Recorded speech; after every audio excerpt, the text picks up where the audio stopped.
Bienvenue à toutes et à tous dans le débat du 12-15 sur Gabon 24. Au cours de leur présentation de vœux au chef de l'État, Brice Clotaire Oligui Nguema vendredi dernier, le Premier ministre Raymond Ndong Sima et la présidente du Sénat Paulette Missambo ont évoqué la question du chômage. Une question à l'agenda de Gabon 24. Cette semaine, nous allons examiner cette problématique avec différentes personnalités pour comprendre ou mieux comprendre ses fondements et explorer les pistes de solutions. Aujourd'hui, nous nous intéressons à la question de la reconversion pour s'adapter au marché du travail. Les défis de la reconversion, c'est le thème du débat du 12-15. Et pour en parler, je reçois M. Rémi Ebanega, ancien footballeur international gabonais, aujourd'hui reconverti en tant que consultant. Il est par ailleurs le président de l'Association nationale des footballeurs professionnels du Gabon, l'ANFPG. Monsieur, bonjour. Bonjour. Merci d'avoir accepté l'invitation de Gabon 24. C'est toujours un plaisir de venir ici. Et juste à ses côtés, M. Lova Mangon Bitege, il est le directeur du Mouvement national des chômeurs du Gabon et affiliés. C'est bien cela? C'est exactement ça. Monsieur, bonjour et merci d'avoir accepté notre invitation. Merci pour l'invitation. Alors, M. Rémi Ebanega, je me tourne tout de suite vers vous. Vous êtes le président de l'ANFPG. Vous êtes ancien footballeur. Effectivement. Comment se fait-il que vous vous retrouvez à la tête de l'association des footballeurs? C'est un projet qui a été lancé, en fait, que j'ai lancé avec le docteur Axel Nguema, qui à l'époque j'étais footballeur professionnel à la JOCR. Le docteur Axel Nguema était doctorant en sciences du sport. Donc en 2014, on a décidé de lancer l'association pour accompagner les footballeurs professionnels dans la défense des droits et la valorisation de leur statut. Mais c'était également le début d'un projet de reconversion, même si après ça, par la suite, on a mis en place un cabinet, le cabinet Solutions Sport Conseil, qui accompagne aujourd'hui toutes les associations, toutes les organisations du secteur du sport à se développer et se pérenniser. La question de la reconversion est une question qui vous touche à cœur, mais je me tourne vers vous, M. Lova Mangon Bitege. Vous êtes à la coordination du Mouvement national des chômeurs du Gabon et affiliés. Aujourd'hui, quel est le profil du chômeur gabonais ou quels sont les profils des chômeurs gabonais? Aujourd'hui, vous faites très bien de poser cette question parce qu'aujourd'hui, l'identité du chômeur gabonais est clairement affichée. Aujourd'hui, ce sont des diplômés, majoritairement. Les diplômés, c'est-à-dire les sortants des écoles et des universités, qui sont les chômeurs du Gabon, majoritairement. Vous avez à cette catégorie des personnes certifiées qui ont acquis effectivement la certification d'un certain corps de métier, aussi qui se retrouvent à l'intérieur de cette sphère-là, qui sont considérés comme des chômeurs aujourd'hui. Monsieur Lova Mangon Bitege, ma question est une question qui s'adresse mais vraiment à la curiosité. Lorsqu'on obtient son diplôme, avant de l'obtenir, quand on est dans une école supérieure ou à l'université, on est à la recherche d'un stage pour passer un diplôme ou encore à la recherche d'un stage pour soutenir un mémoire. Où obtiennent-ils finalement les stages, les diplômés aujourd'hui? Est-ce que c'est beaucoup plus dans la sphère publique ou dans la sphère privée? C'est quelque chose d'assez compliqué. Il faut dire que dans notre univers économique, il aurait été bien que chaque établissement, université, grande école confondue, ait des partenariats avec des entreprises privées. Il y en a quelques rares écoles qui ont cette possibilité, mais c'est un peu plus difficile pour les universités publiques. Je prendrai l'exemple de l'université Omar Bongo. C'est un peu différent pour ceux de l'USTM, c'est-à-dire, ou de l'US, c'est-à-dire ceux qui sortent de la santé. Ils ont tout de suite les structures sanitaires vers lesquelles ils peuvent aller effectivement faire des stages. Mais pour ceux, par exemple, qui sont à l'université Omar Bongo, il est difficile parce que l'université, non seulement au vu de leur nombre, mais au vu du manque de partenariat véritable entre cette université-là et les entreprises privées, que les ressortissants ou les étudiants qui sortent de l'université Omar Bongo trouvent des stages facilement dans les entreprises privées. En général, ils trouvent des stages plus au public. Public. Oui. Au sein des départements ministériels. Au sein des ministériels. différents départements ministériels. Alors, Monsieur Rémi Ebanega, vous voulez réagir, vous, de votre point de vue, est-ce que vous comprenez un peu la complexité de cette situation? C'est-à-dire qu'on suit une formation au supérieur et avant de pouvoir soutenir son diplôme, on doit pouvoir passer des stages. Une fois qu'on a passé ces stages et qu'on a pu obtenir son diplôme, que se passe-t-il? Est-ce que les entreprises, ou comme venait de le dire Monsieur Lovam, les structures d'accueil ne reçoivent plus finalement ces diplômés? Je pense qu'il y a un élément fondamental qu'il faudrait mettre sur la table par expérience. C'est vrai que je suis dans le sport, je suis également manager d'une structure qui fait dans le conseil. Et aujourd'hui, on a quelques partenariats dans la formation avec certaines universités. Le constat que nous avons fait, et c'est vraiment de mettre sur la table, on a constaté qu'au niveau de l'enseignement supérieur, on oublie l'élément qu'on appelle le plan de carrière. Je pense que le plan de carrière définit l'orientation d'un étudiant. Et ça, c'est un axe qu'on ne présente pas aux étudiants. Donc, vous avez des jeunes qui commencent en première année, même s'ils vont jusqu'en maîtrise, ils ne savent pas ce qu'ils veulent faire.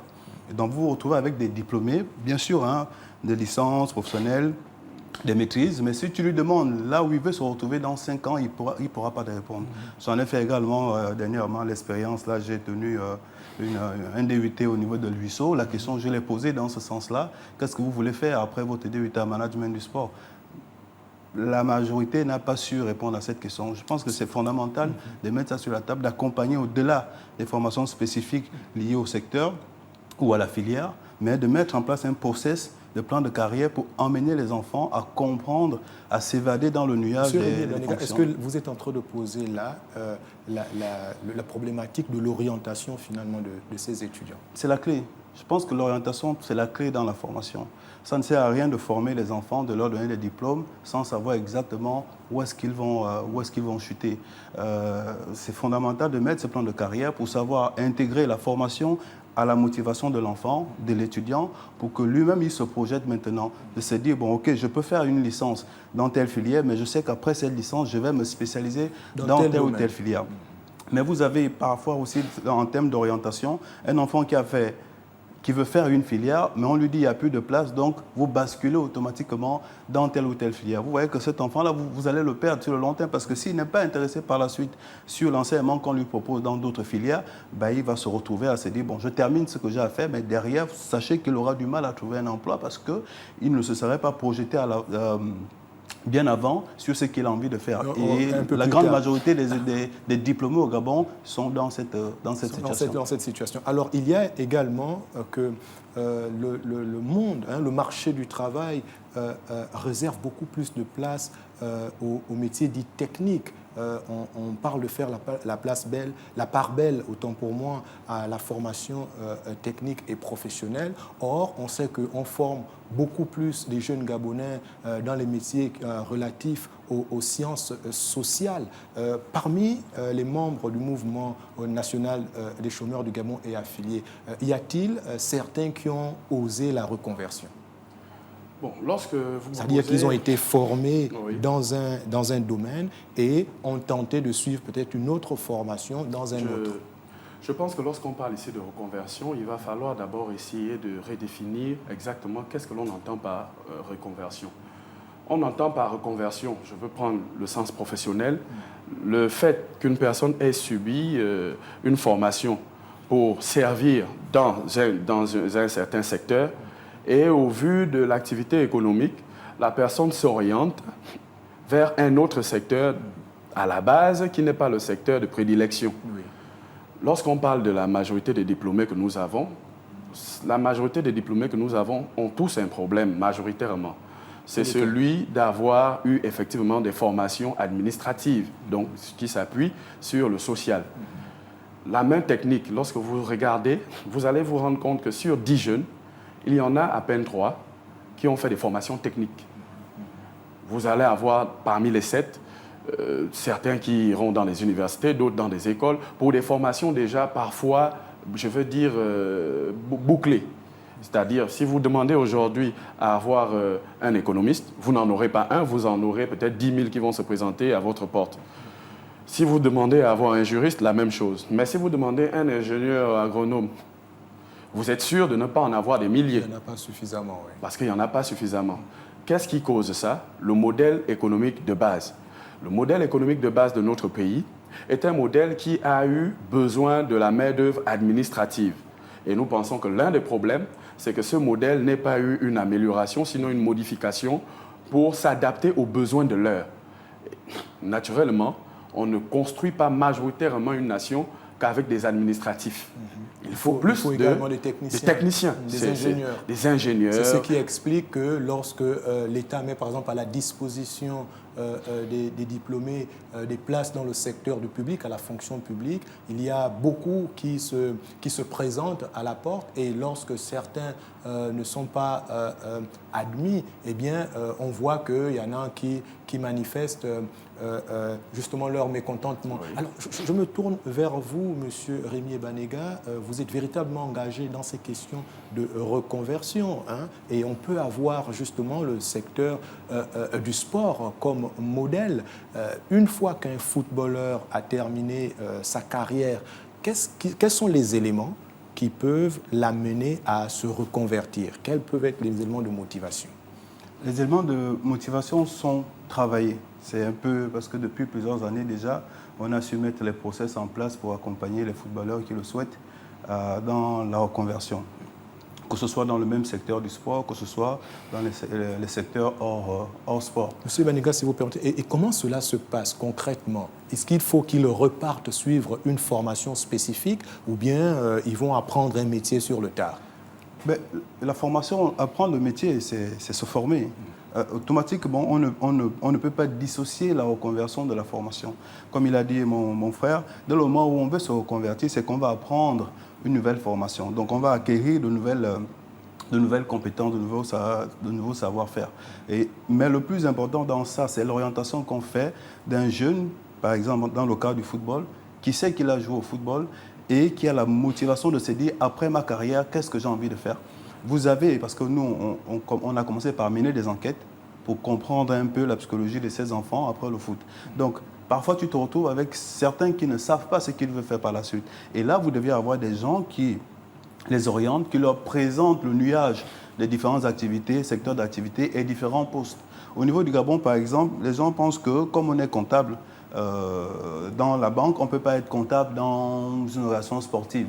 Alors qu'on peut simplement faire une acculturation, par exemple, pour comprendre le milieu ou l'environnement dans lequel on veut s'exercer avec les mêmes compétences. Donc c'est cette orientation-là que par la suite, nous faisons pour essayer de comprendre déjà le footballeur en fonction de ces explications avec des psychologues, de l'orienter vers une formation qui cadre avec ce qu'il a envie de faire. Pour qu'après, il n'abandonne pas, par exemple. En fait, c'est un suivi étape par étape qui l'amène derrière à suivre la formation et derrière à l'accompagner dans la réinsertion à travers un peu du lobbying, à travers l'autorité aussi qu'on a à démontrer qu'il peut faire. On le sait, l'État incite de plus en plus les jeunes à entreprendre. Est-ce que justement cette incitation passe là également, encore une fois, par la formation? Cette formation est-elle nécessaire aujourd'hui? Bon, aujourd'hui, lorsqu'on parle de formation, il va falloir prendre en compte l'aspect temporel. Vous savez, pour un jeune qui a, disons, 25 années d'études secondaires et universitaires cumulées, lorsque vous lui parlez tout de suite de reconversion égale retour à une formation, vous êtes en train de l'effrayer.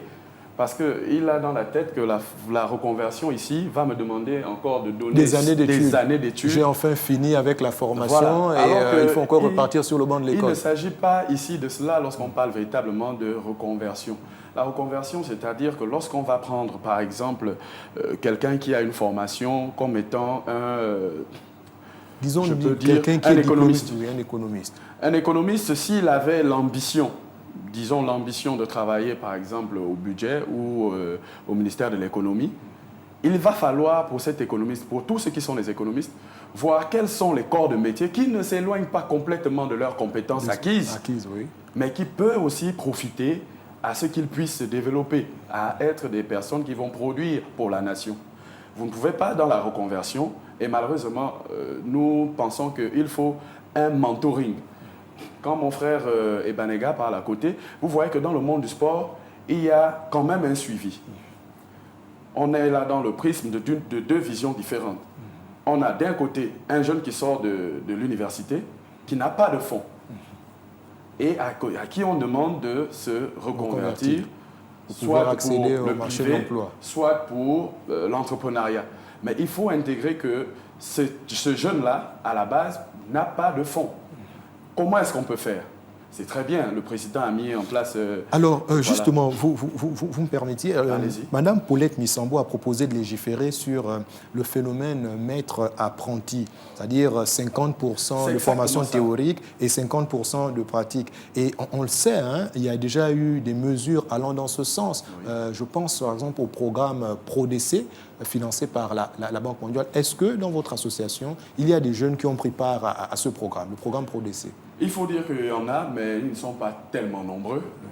Peut-être le fait que beaucoup de jeunes ne s'informent pas assez ou n'ont pas l'information à temps. Vous avez parlé là je parlais là du mentoring, c'est exactement cela. Il nous faut des champions. Comment faire pour susciter les jeunes dans l'entrepreneuriat? Il nous faut des personnes qui ont vécu déjà l'entrepreneuriat, qui sont des modèles d'entrepreneurs. Vous savez, prendre des jeunes comme ça dans la rue et les lancer, eux-mêmes aussi, c'est ce qui justifie cette peur. Mais nous pensons que des choses sont en train d'être mises en place et peuvent être améliorées afin de permettre à ce que ces jeunes-là trouvent dans l'entrepreneuriat véritablement une solution au lieu d'en avoir peur. Très bien. Alors, M. Rémy Banega, si vous permettez, vous allez réagir. Récemment, le ministère de l'Éducation nationale et le ministère des Sports ont signé une convention pour allier justement le sport et l'apprentissage. Quelle est votre appréciation de cette convention? Bon, je n'ai pas l'étendue générale de la convention. Est-ce que c'est sur l'apprentissage ou sur la sensibilisation? En fait, je pose la question parce qu'on le sait, dans le domaine du sport et notamment du football, nous avons des compatriotes, hein, athlètes, voire qui ont brillé même à l'international, mais qui n'ont pas forcément fait de hautes études. Est-ce qu'aujourd'hui, allier donc formation et sport en apprentissage est aujourd'hui l'une des clés aussi qui pourra faciliter la conversion? Je veux dire, lorsqu'on a appris un métier à l'école et qu'on a pratiqué le sport pendant un certain nombre d'années, on pourrait éventuellement revenir sur les acquis qu'on a pu avoir dans la formation. C'est la clé. C'est même pas une éventuelle, c'est la clé. L'adéquation sport-études, dès le début de la formation, le début de l'initiation dans le sport, c'est la clé. Et ça se faisait déjà avant. Moi, j'ai appris en province, hein, j'arrivais à faire...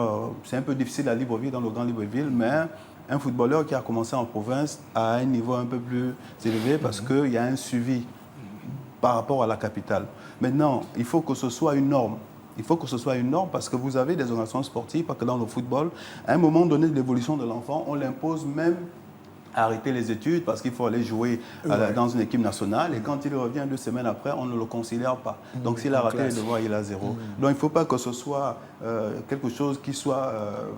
que ce soit handicapant. Handicapant, il faut que ce soit une norme. Il faut que l'établissement sache que quand vous avez un sportif de haut niveau, vous avez un athlète, un sportif d'élite, il y a une certaine forme de considération et même d'accompagnement derrière s'il rate certains cours dans les compétitions.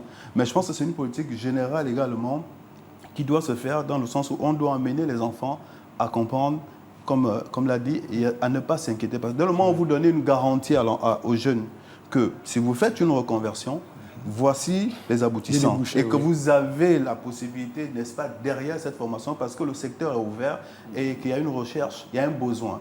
Donc là, vous savez qu'il va être motivé à se dire il faut que j'aille jusqu'au bout pour trouver de l'emploi.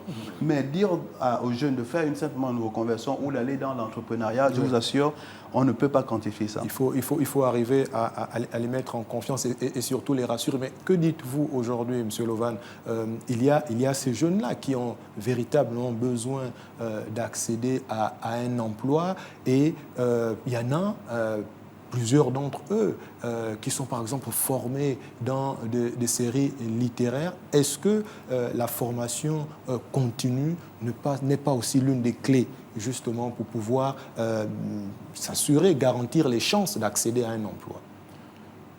Là, je vais essayer de donner ici 2 visions.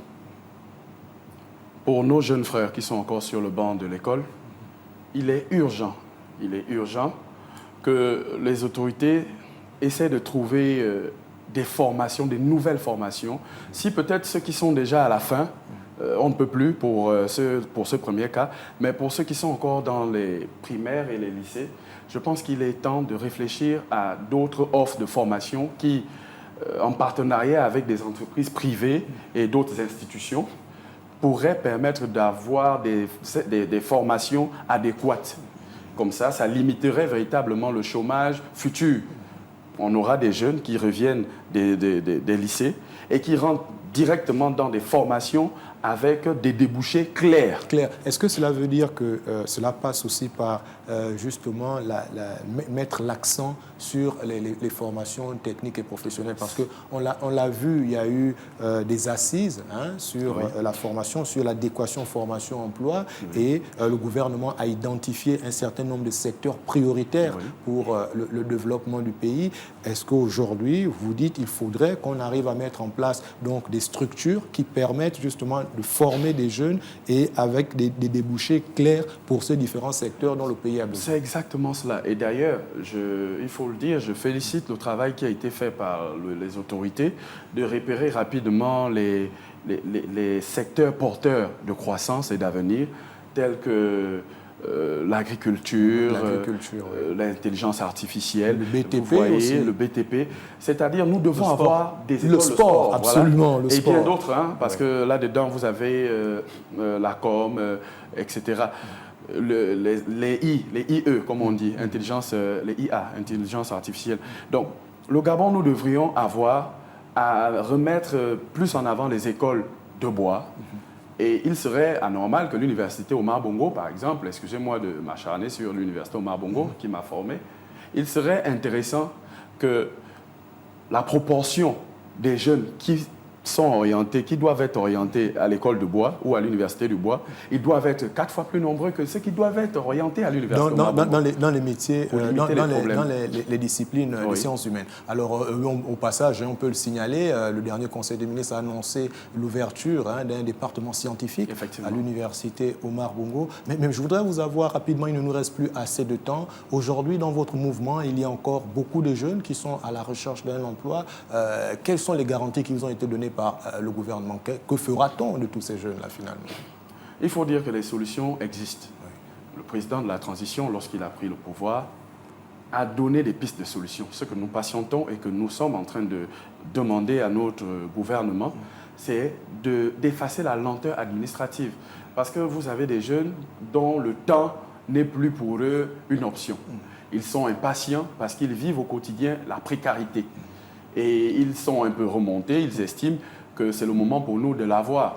Bon, c'est pas facile, mais il faut dire que le chef de l'État a donné des instructions sur le fait que les gouvernants devaient accélérer le processus, tant sur le plan du respect des normes au niveau des privés, tant sur les recrutements au niveau du public, et tant sur la probabilité, effectivement, tout ce qui est mis en place pour favoriser l'entrepreneuriat. Si les choses vont vite, et les solutions seront rapidement trouvées et mises en place. Des solutions identifiées, mais aller un peu plus vite. Monsieur Rémy Elbanega, pour votre mot de la fin également, on parle de reconversion.